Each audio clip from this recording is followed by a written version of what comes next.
Hello my dear friends, स्वागत है आपका अपने यूट्यूब चैनल एसवी ई स्कूल पर। आइए स्टार्ट करते हैं विज्ञान विषय का दूसरे पार्ट का पार्ट 3। पहले 2 पार्ट हम लोगों ने देख लिए थे, आइए देखते हैं पार्ट 3। पार्ट 3 के अंदर दोस्तों हम लोग देखने वाले हैं रक्त परिसंचरण तंत्र। इसके अंदर एक्चुअली हम देखेंगे कि रक्त हमारे शरीर में कितने टाइप का होता है, रक्त क्या क्या काम करता है। इसके बाद देखेंगे हम मानव का हार्ट, हमारा दिल, जिसके अंदर देखेंगे कि पुरुषों का दिल औरतों की तुलना में भारी होता है। इसलिए बोलते हैं, राजस्थानी में कहावत है कि आदमियों को काढ़ जो तो बडोरे हो जाए। वो एक्चुअल में कहावत क्यों बनी, वो भी हम लोग आज इस चैप्टर में देखने वाले हैं। तो आइए माय डियर फ्रेंड्स स्टार्ट करते हैं। पहला है अपना रक्त। एक्चुअल में आप सभी लोगों ने सुन रखा होगा कि रक्त किसी में ए पाया जाता है, किसी में बी पाया जाता है, किसी में ए भी होता है तो किसी में ओ होता है। वो किसके कारण होता है, क्यों होता है, और देखते हैं माय डियर फ्रेंड्स पॉजिटिव और नेगेटिव। किसी के रक्त पॉजिटिव होता है, किसी के नेगेटिव होता है, वो भी किन कारणों से होता है इस चैप्टर में हम लोग देखते हैं। तो आइए स्टार्ट करते हैं। रक्त एक्चुअल में तरल संयोजी ऊतक होता है। ये एक लिक्विड की फॉर्म में होता है जिसके अंदर खूब सारे ऊतक बने होते हैं, ऊतक होते हैं। नेक्स्ट देखते हैं, ये हल्का क्षारीय होता है। क्षारीय हम लोगों ने पहले देखा था कि अगर ये हमारी पीएच स्केल था, इस पीएच स्केल पे अगर कोई 7 से इधर पॉजिटिव की तरफ होता है तो वो क्षारीय होता है, और अगर इधर नेगेटिव की तरफ होता है, मतलब अगर कोई 0 की तरफ हो, 7 से कम हो, तो वो अम्लीय, क्या होता है, अम्लीय या acidic. Okay my dear friends, ये हम लोगों ने देख लिया था। तो रक्त का पीएच एक्चुअल में कितना होता है, 7.4 होता है। तो रक्त को हम लोग क्या बोलेंगे, हल्का क्षारीय। नेक्स्ट देखते हैं, रक्त का जो निर्माण है वो निर्माण होता है लाल अस्थि मज्जा में। अब अस्थि मज्जा से कई लोग कंफ्यूज्ड है कि अस्थि मज्जा एक्चुअल में होता क्या है। अस्थि मज्जा हमारी जो भी बड़ी हड्डियां होती है, इनके बीच में हमारा अस्थि मज्जा पाया जाता है, और इन्हीं हड्डियों के बीच में हमारे रक्त का निर्माण होता है। Okay my dear friends, next देखते हैं कि भ्रूण या जो नवजात शिशु होता है उनमें अस्थि मज्जा नहीं होता, क्योंकि उनके हड्डियां एकदम लचीली होती है, कोमल होती है, या न के बराबर हड्डी होती है। हड्डियां होती तो है उनमें, लेकिन भ्रूण के अंदर शुरुआत के अंदर जब हड्डियां नहीं होती है तो उनके अंदर एक सामान रहता है रक्त बनाने का, और उसको बोला जाता है प्लीहा। ओके माय डियर फ्रेंड्स, प्लीहा हम लोगों ने देखा था पिछली वीडियो में कि प्लीहा कहाँ होता है। नेक्स्ट देखते हैं माय डियर फ्रेंड्स, सामान्य व्यक्ति में 5 लीटर के अप्रॉक्सीमेट रक्त होता है। जो सामान्य व्यक्ति नॉर्मल मेरे जैसे हट्टा कट्टा आदमी होता है उसमें मिनिमम 5 लीटर तो होता है, और अगर आप 1 लीटर डोनेट कर भी देते हो तो भी आपके कोई फ़र्क नहीं पड़ने वाला। तो माय डियर फ्रेंड्स, अगर आप फिट हैं तो ब्लड डोनेट ज़रूर कीजिए।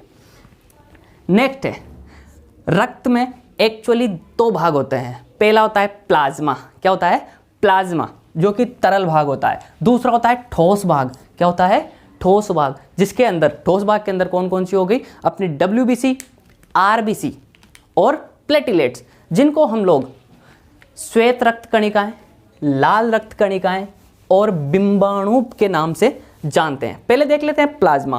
प्लाज्मा एक्चुअली रक्त का 55% भाग प्लाज्मा होता है, और इस प्लाज्मा में भी 92% भाग, मतलब इस 55% में से इसका 55% का 92% भाग जल से बना होता है। बाकी जो 8% भाग बचा वो कार्बनिक और अकार्बनिक पदार्थों से मिलकर बना होता है, मतलब ऑर्गेनिक और इनऑर्गेनिक सब्सटेंसेस से मिला के ये प्लाज्मा बना होता है। ओके माय डियर फ्रेंड्स, यहाँ तक आई थिंक सब लोगों को क्लियर होगा। प्लाज्मा, रक्त के 2 भाग हो गए। पहला हो गया प्लाज्मा और दूसरा हो गया ठोस भाग। प्लाज्मा कितना प्रतिशत है कुल का, 55%, तो ठोस कितना बच गया अपना, 45%। ओके माय डियर फ्रेंड्स, और इस 55% के अंदर भी जो अपना तरल भाग होता है उसको प्लाज्मा बोला जाता है। इस 55% के अंदर भी क्या हो रहा है कि इसका 92% तो पानी है और 8% इसमें से कार्बनिक या अकार्बनिक, जिनको हम बोल सकते हैं ऑर्गेनिक और इनऑर्गेनिक सब्सटेंसेस। कितने प्रतिशत, 8%। ओके माय डियर फ्रेंड्स, ठोस भाग के अंदर देखते हैं। ठोस भाग एक्चुअल में कोशिकाओं से बना होता है। किससे बना होता है, कोशिकाओं से बना होता है। छोटी छोटी कोशिकाएं मिलके हमारा ठोस भाग बनाती है किसका, रक्त का, जो कि कितना प्रतिशत है अपना 45%। ओके माय डियर फ्रेंड्स, ठोस भाग कोशिकाओं से बना होता है। ये कोशिकाएं कितने टाइप की होती है, 3 टाइप की होती है। पहली होती है आरबीसी, जिनको बोला जाता है, आरबीसी को हम लोग बोलते हैं रेड ब्लड सेल्स। क्या बोलते हैं, रेड ब्लड सेल्स, या फिर बोल सकते हैं हम लोग लाल रुधिर कणिकाएं या लाल रक्त कणिकाएं। क्या बोल सकते हैं, लाल रुधिर कणिकाएं। Okay my dear friends. दूसरा होता है अपना डब्ल्यूबीसी। क्या होता है, डब्ल्यूबीसी, जिसको बोल सकते हैं अपन व्हाइट ब्लड सेल्स या फिर श्वेत रक्त कणिकाएं। क्या बोलते हैं, श्वेत रुधिर कणिकाएं। नेक्स्ट होता है प्लेटिलेट्स, या जिसको हिंदी में बोला जाता है बिंबाणु। क्या बोला जाता है माय डियर फ्रेंड्स, बिंबाणु। बिंबाणु को इंग्लिश में बोलते हैं अपन प्लेटिलेट्स। क्या बोलते हैं, platelets. Okay my dear friends, actually RBC, लाल रुधिर कणिकाएं जिनको बोला जाता है, वो टोटल जो अपना ठोस भाग है उसमें से आरबीसी होता है 99%। तो ओके माय डियर फ्रेंड्स, और ये रक्त का जो लाल रंग होता है, इन्हीं आरबीसी लाल रुधिर कणिकाओं के कारण रक्त का रंग लाल होता है। और इन आरबीसी के अंदर हीमोग्लोबिन एवं प्रोटीन पाया जाता है। क्या पाया जाता है, हीमोग्लोबिन एवं प्रोटीन पाया जाता है। इसी हीमोग्लोबिन के कारण रक्त का रंग लाल होता है, क्योंकि हीमोग्लोबिन किसमें है, आरबीसी में। आरबीसी कितनी है, 99%। मतलब मोस्ट पार्ट जो है ठोस का वो आरबीसी है, और आरबीसी के अंदर क्या है, अपना हीमोग्लोबिन। तो इस कारण से रक्त का रंग कौन सा होता है माय डियर फ्रेंड्स, लाल रंग, इसी हीमोग्लोबिन के कारण होता है। नेक्स्ट क्या है, आरबीसी की जो औसत आयु है, वो औसत आयु होती है 120 दिन। मतलब आरबीसी जो सेल्स है वो टोटल 120 दिन के आसपास जीवित रहती है हमारे शरीर में, और फिर डेड हो जाती है, और ये नई नई रेगुलर बनती रहती है। जो टीबी के मरीज वगैरह ऐसे हो जाते हैं ना, उनमें क्या होता है, लाल रुधिर कणिकाओं का बनना कम हो जाता है, और इनका बनना इतना ज़्यादा कम हो जाता है लास्ट में कि उनके नहीं बनने के कारण ही उनकी मृत्यु हो जाती है। नेक्स्ट देखते हैं माय डियर फ्रेंड्स, लाल जो रुधिर कणिकाएं हैं ये केंद्र विहीन होती है। कौन सी होती है, केंद्र विहीन। मान लो कोई भी कणिका होती है या कोशिका होती है, तो उसके अंदर एक सेंटर होता है, एक उसका केंद्र होता है, जो हम लोग आगे आने वाले पाठों में पढ़ेंगे। अभी तो आप रट लो कि ये केंद्र विहीन होती है, इनके अंदर केंद्र नहीं होता है। नेक्स्ट देखते हैं हम लोग डब्ल्यूबीसी, या जिनको बोला जाता है व्हाइट ब्लड सेल्स, या बोल सकते हैं हम लोग श्वेत रुधिर कणिकाएं। ये एक्चुअल में क्या करती है, प्रतिरक्षण का काम करती है। किसका काम करती है, प्रतिरक्षण का। हम लोगों को रोगों से बचाने का काम यही डब्ल्यूबीसी करती है। और इसका डब्ल्यूबीसी का एक और नाम क्या होता है, ल्यूकोसाइट सेल्स। क्या बोला जाता है इनको, leucocyte cells. Next my dear friends, platelets, या जिनको हम बोल सकते हैं बिंबाणु। क्या बोला जाता है, बिंबाणु। ये एक्चुअल में क्या करती है, कहीं अपने खून निकल गया, फट गई उंगली कटने के बाद उसमें से खून बहता रहता है, लेकिन आप लोगों ने देखा होगा अगर आप लोग वहाँ पे कोई टिंचर या कोई दवाई कुछ भी नहीं लगाते, तब भी वो रक्त बहना ऑटोमेटिक बंद हो जाता है। और वो ऑटोमेटिक रक्त के बहाव को यहाँ पे जो अपने अंदरूनी शरीर से जो कोशिकाओं ने यहाँ पे रक्त को ब्लॉक किया, वो ब्लॉकेज करने का काम कौन कर रहे हैं, अपना ये बिंबाणु कर रहे हैं। रक्त का थक्का बनने में मदद करते हैं। अगर मान लो कहीं कट गया और यहाँ से खून बह रहा है, तो यहाँ पे जो रक्त का थक्का बनेगा, या यहाँ पे एक रक्त को रोकने के लिए, बहते रक्त को रोकने के जो लेयर बनेगी, वो लेयर बनाने का काम कौन कर रहा है, अपने प्लेटलेट्स कर रहे हैं। ओके माय डियर फ्रेंड्स, यहाँ तक क्लियर है, आई थिंक क्लियर होगा। और इन प्लेटलेट्स को एक्चुअल में जो इनका दूसरा नाम है वो है थ्रोम्बोसाइट। क्या है, थ्रोम्बोसाइट। जैसे व्हाइट ब्लड सेल्स का अपना ल्यूकोसाइट था, वैसे ही प्लेटलेट्स का क्या है नाम, थ्रोम्बोसाइट। जैसे आरबीसी के अंदर केंद्र नहीं था, वैसे ही इन प्लेटलेट्स या बिंबाणु के अंदर भी केंद्र नहीं होता, और ये केंद्र विहीन होती है। नेक्स्ट है माय डियर फ्रेंड्स, इनकी संख्या, रक्त के अंदर इनकी संख्या 3 लाख प्रति मिलीमीटर क्यूब होती है। मतलब 1 मिलीमीटर क्यूब में ये कितनी होती है? 3 लाख इन कोशिकाओं की संख्या है। अब अपने क्या है, अपने शरीर में ये इतनी ज़्यादा छोटी होती है कि नग्न आंखों से इनको देखा नहीं जाता, और हम लोग जब अपना ब्लड सैंपल की जांच करवाते हैं तब इन्हीं की संख्या के अकॉर्डिंग आरबीसी, डब्ल्यूबीसी, प्लेटिलेट्स, इन्हीं की संख्या को देखा जाता है। जब हमारी कुछ जांचें होती है उस जांचों के अंदर इन्हीं की संख्या का काउंट आता है, कितनी अपनी आरबीसी है, कितनी डब्ल्यूबीसी है और कितनी प्लेटिलेट्स है। नेक्स्ट देखते हैं माय डियर फ्रेंड्स, इनका जीवन काल होता है 10 दिन का। कितना होता है? ये मोस्टली लगभग 10 दिन के आसपास जीवित रहती है और फिर मृत हो जाती है। आपको एक बात बता दूं, हमारे शरीर में रक्त का बनना हमेशा ही चालू रहता है, क्योंकि ये हमारे शरीर का ऐसा तत्व है जो हमारे शरीर के अंदर सभी पोषक तत्वों की सब जगह आपूर्ति करता है। पूरे शरीर में मेरी बात सुनो, हड्डियां हो या नहीं हो, रक्त प्रत्येक जगह है। कई जगह उपास्थि है तो कई जगह हड्डियां हैं, लेकिन उपास्थि में भी रक्त है और हड्डी में भी रक्त है और मांस के अंदर भी रक्त है। रक्त हमारा सब जगह है। तो ये खून किसका काम कर रहा है? ऑक्सीजन को ले जाने का काम कर रहा है, कार्बन डाइऑक्साइड को वापस ले आने का काम कर रहा है। Okay my dear friends, next देखते हैं हम लोग रक्त के कार्य। रक्त क्या क्या काम करता है हमारे शरीर में? रक्त करता है पहला O2 मतलब ऑक्सीजन और CO2 मतलब कार्बन डाइऑक्साइड का परिवहन करता है। हमारे दिल से ऑक्सीजन प्रत्येक कोशिका तक लेके जाता है और वहां से जो रिलीज हुई, उनके खाना खाने के बाद जो कार्बन डाइऑक्साइड रिलीज हुई, जैसे हम लोगों ने खाना खाया,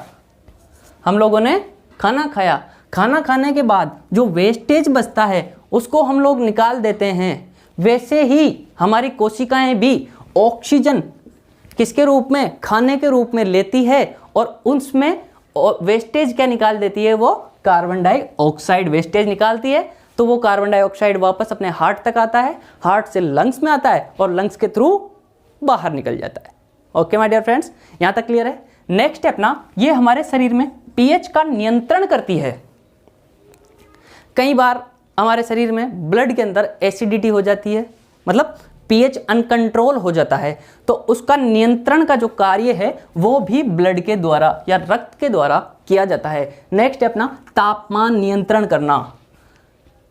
आपने नोटिस किया होगा माय डियर फ्रेंड्स, सर्दियों के अंदर ऑटोमेटिक आपकी बॉडी गर्म हो जाती है और गर्मियों के अंदर जो बाहरी तापमान रहता है उसकी तुलना में अपना तापमान कम रहता है। वो किसके कारण होता है? वो इसी रक्त के कारण होता है कि ये रक्त अपना तापमान भी नियंत्रण करता है और अपना नॉर्मल जो टेम्परेचर है वो कितना रहता है? नॉर्मल टेम्परेचर रहता है अपना 37 डिग्री सेल्सियस या 98 degree Fahrenheit. Okay my dear friends, सर्दियों में भी अपना नॉर्मल टेम्परेचर यही रहता है और गर्मियों में भी अपना नॉर्मल टेम्परेचर ये रहता है। अगर कश्मीर में जाओ तो वहाँ पे बाहर वातावरण का टेम्परेचर हो जाता है -4 डिग्री, लेकिन आदमी का टेम्परेचर वहाँ पर भी 37 डिग्री के आसपास ही रहता है।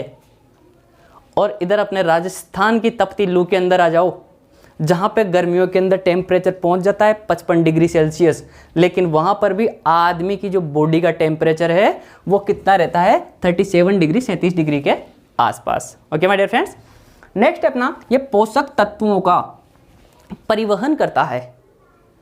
उंगली के पास खाना पहुंचाने का काम, ये उंगली काम कर रही है तो इसके पास खाना पहुंचाने का काम कौन कर रहा है? अपना रक्त कर रहा है। और उसके अंदर पोषक तत्वों का काम, मान लो मैं यहां से कट गया हूं, ठीक है, ये यहाँ पे कटा हुआ निशान आपको दिखाई दे रहा होगा, तो यहाँ पे इसको तैयार करने के लिए जो खाने पीने के सामान जा रहे हैं, जो ब्लड के अंदर से दवाइयाँ जा रही है, मैंने मान लो गोली ली मुंह से, वो गई पेट में और पेट से अवशोषित होके वो गोली के जो अंदर के सामान हैं वो यहाँ तक पहुँचाने का काम कौन कर रहा है? हमारा रक्त कर रहा है। इस बॉडी को वापस रिपेयर होने के लिए जिन जिन सामानों की आवश्यकता पड़ती है उनकी सप्लाई कौन कर रहा है? हमारा रक्त कर रहा है। ओके माय डियर फ्रेंड्स, प्रतिरक्षण कार्यों को संपादित करता है, मतलब अभी जो मैंने समझाया कि कुछ कटफट गया तो प्रतिरक्षण कार्य हमारी बॉडी की रक्षा करना, उत्सर्जी उत्पादों को शरीर से बाहर निकालना, जो भी हमारे शरीर में वेस्टेज हो जाता है उसको वापस निकालने का काम कौन करता है? रक्त करता है। और नेक्स्ट है हार्मोन आदि का आवश्यकता अनुसार परिवहन। मान लो कई लोग कहते हैं कि भैया बुढ़ापो तो आयो को ना, पर बाल तो थोड़ा हो गया। वो सफ़ेद बाल हो जाते हैं किसी व्यक्ति के, वो किसकी कमी के कारण हो जाता है? कुछ एक्चुअल में कुछ हार्मोन टाइप में होते हैं, उनकी कमी के कारण हमारे सिर के बाल जल्दी सफ़ेद हो जाते हैं। हार्मोन की कमी के कारण कई सारी बीमारियां हो जाती है। एक्चुअल में क्या होता है, हम लोग वो हार्मोन लेते ही नहीं हैं। अगर लें तो उन हार्मोन को अपनी निश्चित जगह तक पहुंचाने का काम कौन करता है? रक्त करता है। आवश्यकता अनुसार जितना हार्मोन जहां पर आवश्यकता होती है वहां पर पहुंचाने का काम कौन करता है? रक्त करता है। यहां तक क्लियर है मेरे दोस्तों? नेक्स्ट देखते हैं हम लोग रक्त। एक्चुअल में आप लोगों ने सुन रखा है कि रक्त 4 प्रकार का होता है। एक होता है AB, एक होता है A, एक होता है B और चौथा होता है अपना O। सुन रखा है माय डियर फ्रेंड्स? पहला होता है रक्त A, दूसरा होता है B, तीसरा होता है AB एंड नेक्स्ट है O। 4 प्रकार के अपने रक्त के समूह होते हैं। ओके माय डियर फ्रेंड्स, और इसके भी 2 पार्ट होते हैं, एक पॉजिटिव वाला और एक नेगेटिव वाला। इसके भी 2 पार्ट, एक पॉजिटिव एक नेगेटिव। इसके भी वैसे ही 2 पार्ट, एक पॉजिटिव दूसरा नेगेटिव, और इसके भी 2 पार्ट, एक पॉजिटिव एक negative. Okay my dear friends, वो किसके कारण होता है? एक्चुअल में जो अपनी कोशिकाएं होती है इनके अंदर हीमोग्लोबिन पाया जाता है। क्या पाया जाता है? हीमोग्लोबिन। या हम लोग यूं कह देते हैं कि आरबीसी के अंदर हीमोग्लोबिन होता है। आरबीसी की सतह पर, मान लो ये आरबीसी है, अपनी सेल है, एक्चुअल में दिखाई तो नहीं दे रही, लेकिन मान लो ये इतनी बड़ी है आरबीसी, इसकी सतह पर एक प्रतिजन पाया जाता है। क्या पाया जाता है? एक प्रतिजन। एक प्रतिजन पाया जाता है। उसके कारण इनको हम लोग ए बी या ओ के अंदर डिवाइड करते हैं। ओके माय डियर फ्रेंड्स, तो क्या हो गया? कोई पूछ ले कि आपका रक्त समूह ए क्यों है, तो हम लोग बोल देंगे कि हमारे लाल रुधिर कोशिकाओं के ऊपर प्रतिजन ए मौजूद है, इसलिए हमारा ब्लड ग्रुप कौन सा है? ए। ओके माय डियर फ्रेंड्स, यहां तक क्लियर है? दूसरी चीज है, एक बोलते हैं अपन पॉजिटिव नेगेटिव। मेरा रक्त समूह पॉजिटिव है, मेरा रक्त समूह धनात्मक है, मेरा ऋणात्मक है। वो किसके कारण होता है? वो होता है, एक तो गया ये प्रतिजन ए या फिर बी होगा, तो हम लोग उसको बोल देंगे बी। ए और बी अगर दोनों ही हो गए, इस पे ए और बी अगर दोनों ही प्रतिजन इस लाल रक्त कोशिका पे मौजूद हो गए तो उसको बोल दिया हम लोगों ने ए बी। और अगर दोनों ही प्रतिजन उपस्थित नहीं हैं तो उसको बोल दिया ओ। ये तो हो गई ए बी और ओ, 4 टाइप के रक्त मानने की अपनी साधारण सी परिभाषा। और दूसरा आ गया साहब पॉजिटिव नेगेटिव। ये पॉजिटिव नेगेटिव किसके कारण होते हैं? इस आरबीसी पर ही। जैसे अगर ए पा रहा था तो ए बोल रहे थे, बी पा रहा था तो बी बोल रहे थे, ए और बी दोनों थी तो ए बी बोल रहे थे, और कोई नहीं था तो ओ बोल रहे थे। वैसे ही इस पर एक और प्रतिजन होता है, आर एच प्रतिजन। कौन सा होता है? R H प्रतिजन।